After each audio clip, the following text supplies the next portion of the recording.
नमस्कार, स्वागत है आपका डीएन8 न्यूज के हरियाणा समाचार में। बुलेटिन की शुरुआत सबसे बड़ी खबरों के साथ। बुलेटिन की शुरुआत करते हैं इस वक्त की बड़ी खबर के साथ। जी हां, खबर मंडी से है। विचाराधीन कैदी ने बस के आगे कूदकर अपनी जान दे दी है। जिला अदालत में पेशी के दौरान यह हादसा हुआ। जी हां, एनडीपीएस एक्ट के तहत इस शख्स पर केस चल रहा था। बिहार का रहने वाला था ये मृतक और मृतक का नाम संजय बताया जा रहा है। 7 जनवरी को संजय की गिरफ्तारी हुई थी। अपने दर्शकों को बता दें कि इस समय की बड़ी खबर आ रही है और खबर मंडी से है।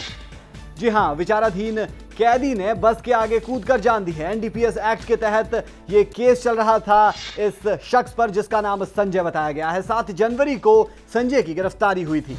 इस वक्त की बड़ी खबर मंडी से आ रही है।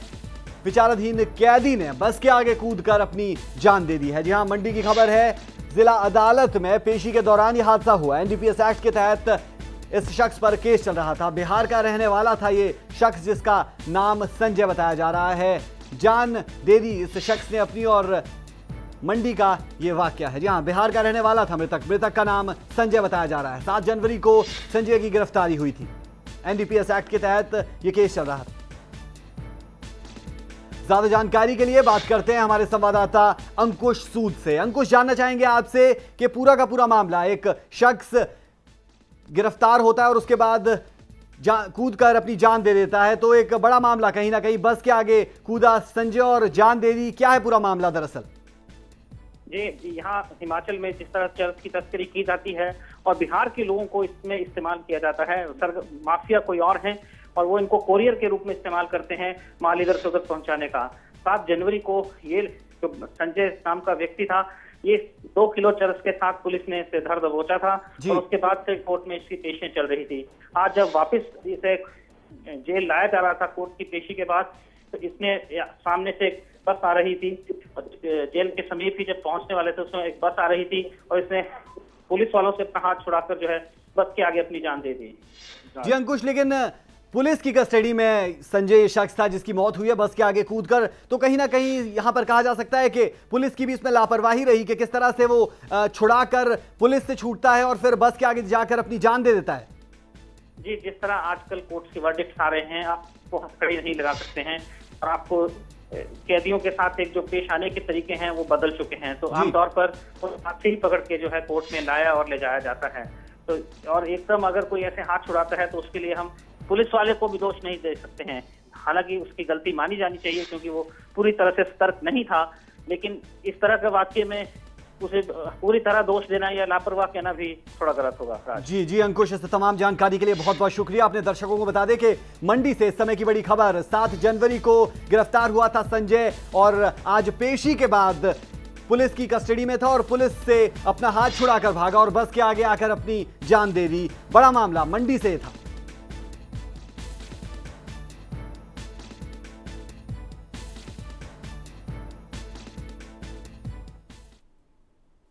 बड़ी खबर आपने मंडी से देखी और एक और बड़ी खबर जो गुड़गांव से आ रही है। एएसआई पर रेप का आरोप लगा है। जी हां, गुड़गांव की खबर है। एएसआई पर रेप का आरोप लगा है।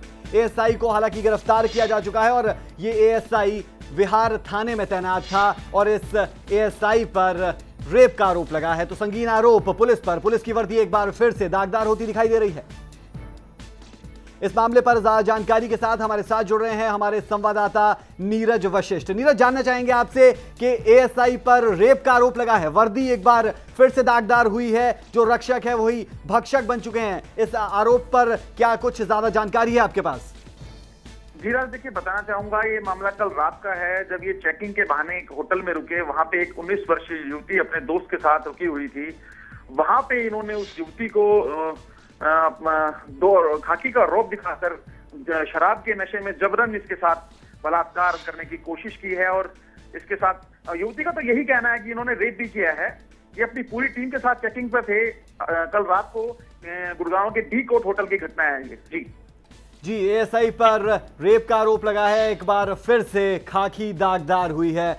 नीरज, इस तमाम जानकारी के लिए बहुत बहुत शुक्रिया। एएसआई को हालांकि गिरफ्तार किया जा चुका है। युवती आरोप लगा रही है कि इस एएसआई ने उसके साथ रेप किया है। पालम विहार थाने में तैनात था ये एएसआई।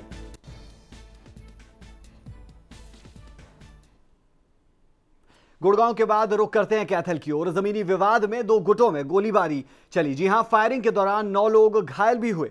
घायल कैथल के सरकारी अस्पताल में भर्ती करवाए गए हैं और यह पूरा का पूरा मामला पंचायत की जमीन को लेकर बाकाल गांव में हुआ है। जी हां, पंचायत की जमीन थी और उसे लेकर 2 गुटों में गोलियां चलती है और गोलियों में 9 लोग घायल होते हैं। जमीनी विवाद था, 2 गुटों में आपसी गोलीबारी चली और गोलीबारी में 9 लोग जख्मी हुए। हालांकि लोगों को अस्पताल में भर्ती करवाया गया है, लेकिन फिर से एक बार सवाल उठते हैं कि आप इस तरह की प्रशासन और कहीं ना कहीं जिस तरह से डेमोक्रेसी पर यह सवाल है कि आप शरेआम गोलियां चलाते हैं और उसके बाद देख सकते हैं कि गोलीबारी के चलते 9 लोग घायल होते हैं, जख्मी होते हैं और उसके बाद उन्हें अस्पताल में भर्ती करवाया जाता है। और मामला रहा पूरा का पूरा पंचायत की जमीन को लेकर, यह पूरा का पूरा मामला था। बाकाल गांव में यह पूरा का पूरा मामला हुआ, गोलियां चली, 9 लोग घायल हुए। जमीनी विवाद को लेकर चली गोलियां। कितने लोग थे जिन्होंने असला था जिनके पास में? वो तो काफी थे जी, पता नहीं कितने, धुंध में दिखे नहीं, बहुत ज्यादा थे। गुरुद्वारे की ओट में, दीवार की ओट में होके खड़े रहे। तो कितनी देर तक फायरिंग वगैरह होते रहे? करीबन आधा घंटा चली होगी। आज सुबह पुलिस को सूचना मिली थी कि कोई बाकल गांव में झगड़ा हो रहा है, तो उस पर SHO पुंडरी और दूसरी फोर्स वहां भेजी है। गांव में है अभी मौके पे और जो भी कार्रवाई है वो कर रहे हैं। हॉस्पिटल के साथ लगती हुई उसके बारे में इनका चल रहा है, उसके हम कर रहे हैं जांच। कैथल के बाद खबर फतेहाबाद से है। फतेहाबाद के रतिया में 9वीं कक्षा की छात्रा से दुष्कर्म की घटना सामने आई है। 15 साल की नाबालिग ने पड़ोस में रहने वाले युवक और आरोपी के दोस्तों पर रेप का आरोप लगाया है, जिसके बाद पुलिस ने मामला दर्ज कर जांच शुरू कर दी है और उम्मीद जताई है कि जल्द ही गिरफ्तारी होगी। फतेहाबाद के रतिया में 9वीं की नाबालिग छात्रा से दुष्कर्म की सनसनीखेज घटना का मामला सामने आया है। पीड़िता ने आरोप लगाए हैं कि रात के समय वह घर से बाहर निकली थी, जहां पड़ोस के लड़के बलजीत सिंह और उसके दोस्तों ने उसे नशीली चीज सुंघाकर उसके साथ दुष्कर्म किया। बाहर निकली थी तो वो तब खड़े थे बाहर और उनके हाथ में पता नहीं ऐसा क्या था जो उन्होंने मेरे को सुंघाया और मैं बेहोश हो गई, तो वो मेरे को उठा के लेके गए। बहरहाल पुलिस ने पीड़ित लड़की के बयान पर आरोपी और उसके दोस्तों के खिलाफ मामला दर्ज तो कर लिया है, लेकिन फिलहाल पुलिस के हाथ खाली के खाली हैं। लड़की के पिता ने शिकायत की है कि रात को मेरी लड़की को उठा कर ले गए 2 लड़के और उन्होंने ले जाकर रेप किया उसके साथ। जिस तरह मुकदमा दर्ज करने के बाद जो भी दोषी होंगे उनके खिलाफ सख्त कार्रवाई की जाएगी। दुष्कर्म की घटना के बाद पूरे इलाके में सनसनी फैली हुई है, मगर कड़े कानून बनने के बाद भी ऐसी घटनाओं का ना रुकना बड़े सवाल खड़े करता है। फतेहाबाद से जितेंद्र मोंगा के साथ Kaumita Minhas, day and night news.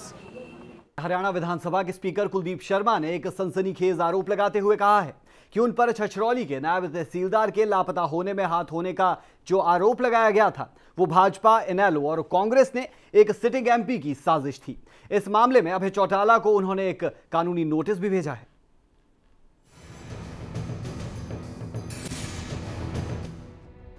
Haryana के छछरौली से पिछले दिनों रहस्यमयी परिस्थितियों में कथित तौर पर गायब हुए नायब तहसीलदार आनंद रावल भले ही घर वापस लौट आए हैं, मगर इस मामले को लेकर हरियाणा विधानसभा के स्पीकर कुलदीप शर्मा अपने विरोधियों को सबक सिखाने के लिए मैदान में उतर आए हैं। उन्होंने आरोप लगाया कि इस मामले में उनका नाम घसीटने के पीछे इनेलो, भाजपा और हरियाणा कांग्रेस के उनकी ही जाति के एक आपराधिक पृष्ठभूमि वाले सिटिंग MP ने उनके खिलाफ गहरी साजिश रची थी। हालांकि उन्होंने कांग्रेस के उस MP का नाम तो नहीं बताया, लेकिन इशारा जिस तरफ किया उसे समझना मुश्किल भी नहीं है। एक नायब तहसीलदार छछरौली के अपहरण में, कथित अपहरण में मुझे बदनाम करने की कोशिश की गई थी। इसके पीछे एक गहरा षड्यंत्र है और उस षड्यंत्र में Bharatiya Janata party, Indian national लोक दल और कांग्रेस के एक ऐसे MP जिनका क्रिमिनल बैकग्राउंड है, हरियाणा के, ये सब शामिल थे। कुलदीप शर्मा ने इस मामले में उनको जेल में डालने की बात कहने वाले इनेलो नेता अभय चौटाला को भी कानूनी नोटिस भेजने का ऐलान किया है। अभय चौटाला ने गन्नौर रैली में कहा था कि वो इनेलो सरकार आने पर कुलदीप शर्मा के खिलाफ इस मामले में हत्या का मामला दर्ज करेंगे और उन्हें जेल पहुंचाएंगे। गन्नौर की एक सभा में श्री अभय चौटाला ने बयान दिया कि स्पीकर ने 46 लाख रुपए लेके इसको भर्ती कराया और फिर इसको गायब कर दिया। ये भी कहा कि भी हमारी सरकार आएगी तो स्पीकर के खिलाफ 302 का पर्चा दर्ज करके और उसको जेल भेज देंगे। हालांकि ये एक प्रिविलेज का मैटर बनता है, लेकिन मैं समझता हूं कि मुझे अपनी इंडिविजुअल कैपेसिटी में इस बात के लिए लड़ना होगा।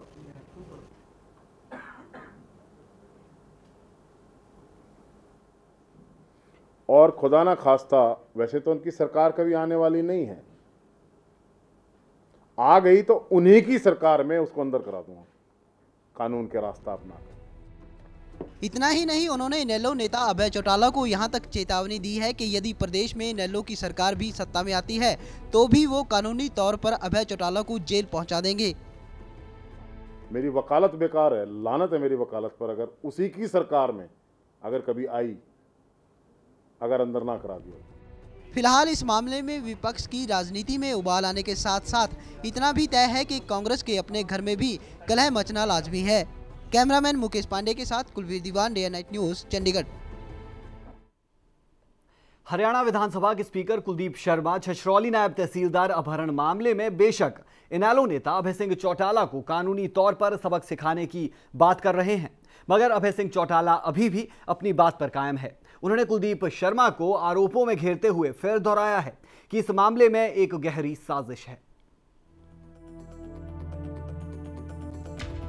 छछरौली के गायब नायब तहसीलदार आनंद रावल घर वापस क्या लौटे कि उनके अपहरण के आरोप झेल रहे हरियाणा विधानसभा के स्पीकर कुलदीप शर्मा ने उन पर उंगली उठाने वाले लोगों को सबक सिखाने की ठान ली है। सबसे ज्यादा उनके निशाने पर इनेलो नेता अभय सिंह चौटाला हैं, जिन्हें वो कानूनी नोटिस भेज रहे हैं, लेकिन लगता नहीं है कि अभय सिंह चौटाला पर उनकी इस कानूनी धमकी का कोई असर है। कुलदीप शर्मा के ऐलान के बाद अभय सिंह चौटाला ने एक बार फिर कहा है कि अभी आज भी वे अपनी बात पर कायम हैं और इनेलो सरकार आने पर इस मामले में उनके खिलाफ कार्रवाई भी जरूर होगी। जो नायब तहसीलदार है लगातार 15 दिन तक गायब रहा, उसके परिवार के लोगों ने बाकायदा तौर पे पुलिस स्टेशन के अंदर इस बात की दरखास्त की कि हमारे लड़के का किडनैप स्पीकर ने करवाया, और पुलिस के उस इंस्पेक्टर ने जिसके पास FIR लॉन्च कराने गए थे, उसने ये कहा उनसे कि तुम जाओ SP से मिलो, मैं मजबूर हूँ, मैं कोई कार्रवाई नहीं कर सकता। SP ने भी ये कहा कि तुम स्पीकर के पास जाओ, कि जब तक स्पीकर नहीं कहेगा हम इस पर कुछ नहीं कर सकते। तो फिर स्पीकर को ये सफाई देने की जरूरत नहीं है। जब उसके खिलाफ उसके परिवार के लोगों ने एक दरखास्त दी तो सरकार की जिम्मेवारी बनती थी कि स्पीकर के खिलाफ FIR लॉन्च करते, इंक्वायरी करते, पता करते। दूसरी तरफ मैंने इसका बयान भी पढ़ा, उसमें उन्होंने ये कहा है कि वो तो अपनी मर्जी से गया था। अगर वो अपनी मर्जी से गया होता तो फिर मान करके चलो स्पीकर को ये सारी बातें कहने की जरूरत नहीं थी। आज भी मुझे पूरा इस बात का अंदेशा है, इस बात की इंक्वायरी अगर किसी दूसरी एजेंसी से कराई जाए इस स्टेट से बात, तो 100% दूध का दूध और पानी का पानी हो जाएगा। 100 का 100% व्यक्ति इसमें इन्वॉल्व है, ये इससे दूर नहीं है। और मैं आज फिर इस बात को दोहरा रहा हूँ, स्पीकर भी अब इस बात को मान लिया, आज मान गया अपनी बात में कि आने वाले समय में इंडियन नेशनल लोकदल पार्टी की सरकार बनेगी। 100% जब हमारी सरकार बनेगी हम इसकी इंक्वायरी करेंगे, और अगर इंक्वायरी में ये दोषी पाया तो इसके खिलाफ पर्चा दर्ज करेंगे। स्पीकर कुलदीप शर्मा ने अभय सिंह चौटाला को कानूनी नोटिस भेजने का ऐलान किया था। साथ ही उन्होंने ये भी कहा था कि वो कानूनी तौर पर अभय सिंह चौटाला को जेल पहुंचा कर रहेंगे, फिर भले ही प्रदेश में इनेलो सत्ता में ही क्यों न आ जाए। फिलहाल इस मामले में दोनों तरफ की आग और भड़केगी तो लाजमी, लेकिन कितना और भड़केगी ये अभी देखना होगा। चंडीगढ़ से कुलवीर दीवान के साथ Vaishali Chaudhary, day night news. जी हां, अभय सिंह चौटाला अपने बयान पर कायम है तो कुलदीप शर्मा साफ तौर पर खुलेआम चुनौती देते नजर आए अभय सिंह चौटाला को। बढ़ते अगली खबर की ओर। चुनावों की आहट होते ही नेताओं ने अपने अपने दावे करने शुरू कर दिए हैं। हरियाणा के कांग्रेसी नेता शायद इस मामले में कुछ ज्यादा ही आगे दिखने की होड़ में है। हरियाणा विधानसभा के स्पीकर कुलदीप शर्मा ने ऐलान कर दिया है कि वो हरियाणा की गन्नौर से कांग्रेस के टिकट पर विधानसभा चुनाव लड़ेंगे। हालांकि उनको इनेलो ने चुनावों में धूल चटाने की चुनौती दी है। कांग्रेस आला कमान को फिलहाल भले ही हरियाणा में चुनावों के लिए उम्मीदवारों के नाम तय करने में काफी माथापच्ची करनी पड़े, मगर नेताओं ने तो अपने आप को उम्मीदवार घोषित करना शुरू भी कर दिया है। हरियाणा विधानसभा के स्पीकर कुलदीप शर्मा ने ऐलान किया है कि वो कांग्रेस के टिकट पर गिन्नौर विधानसभा सीट से चुनाव लड़ेंगे। जहाँ 5 साल काम किया, 4 साल और 5 साल पूरे हो जाएंगे, मैं वहाँ इम्तिहान बैठूंगा कि मैंने कैसा काम किया। मुझे नहीं पता कौन क्या कह रहा है, लेकिन मैं गन्नौर से बतौर कांग्रेस के विधायक का इलेक्शन लड़ूंगा। कोई कहे क्या कर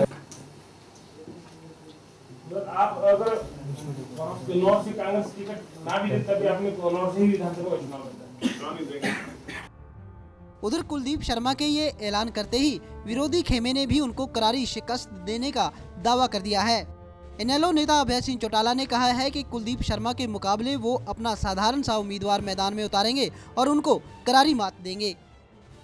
ये सब बातें बोलने से पहले इनको सोचना चाहिए कि तू स्पीकर पे पद पे बैठ गया तो इसका मतलब ये नहीं है कि बहुत बड़ा कदावर नेता बन।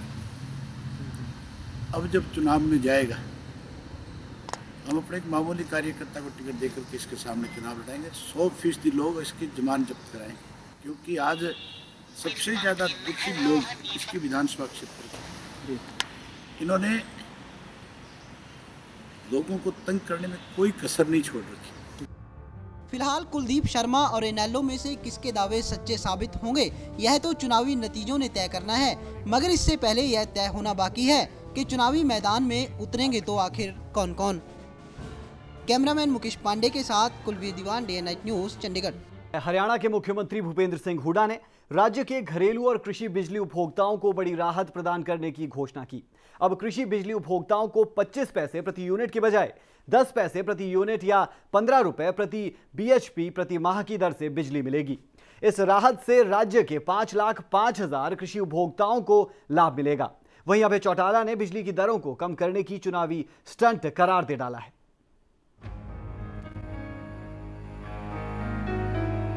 लोगों के घरों को रोशन करने वाली जिस बिजली के मुद्दे ने दिल्ली में आम आदमी पार्टी को सत्ता की कुर्सी सौंप दी, हरियाणा में कहीं इसी बिजली का मुद्दा कांग्रेस के हाथ से सत्ता की कुर्सी न छीन ले। लगता है कि हरियाणा की कांग्रेस को यह समझाने लगा है।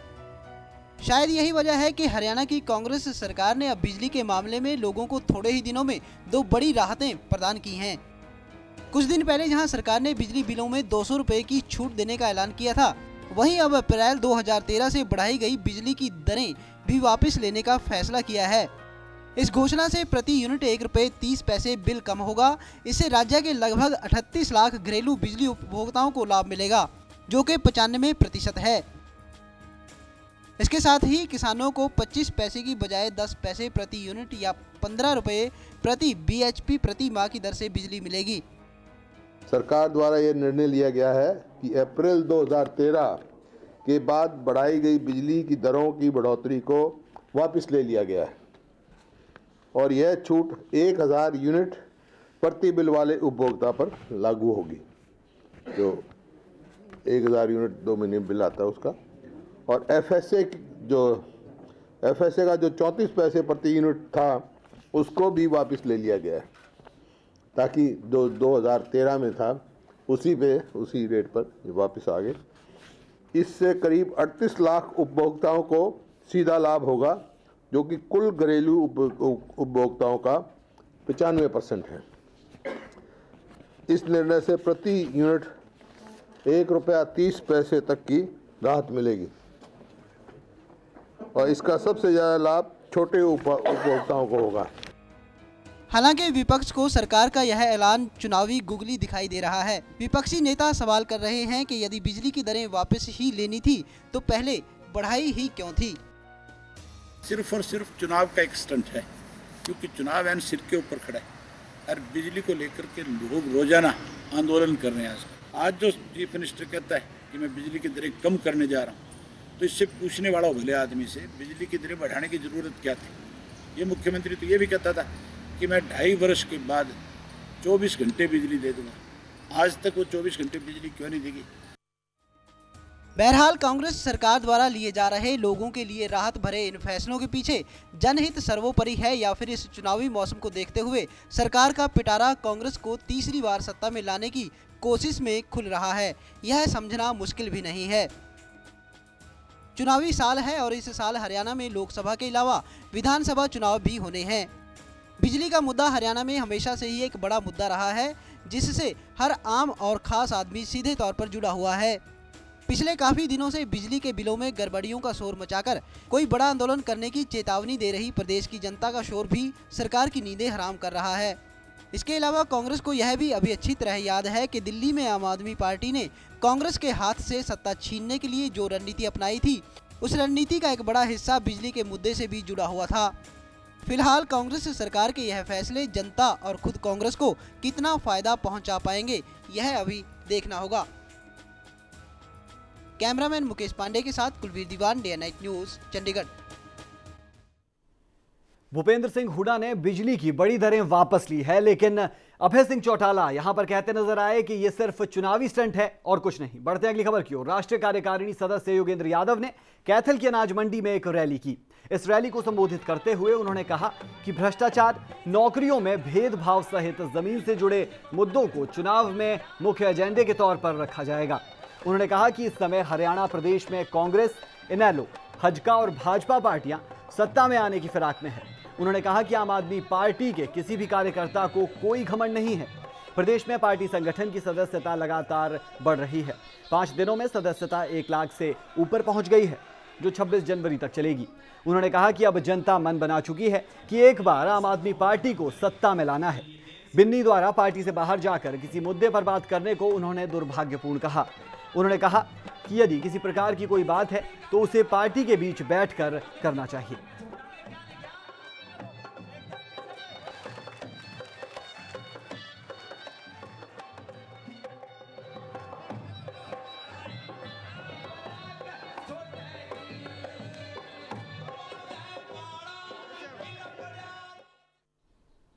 अभी के लिए इस बुलेटिन में इतना ही। खबरों का सिलसिला डे नाइट न्यूज पर लगातार जारी है। आप बन रही हमारे साथ।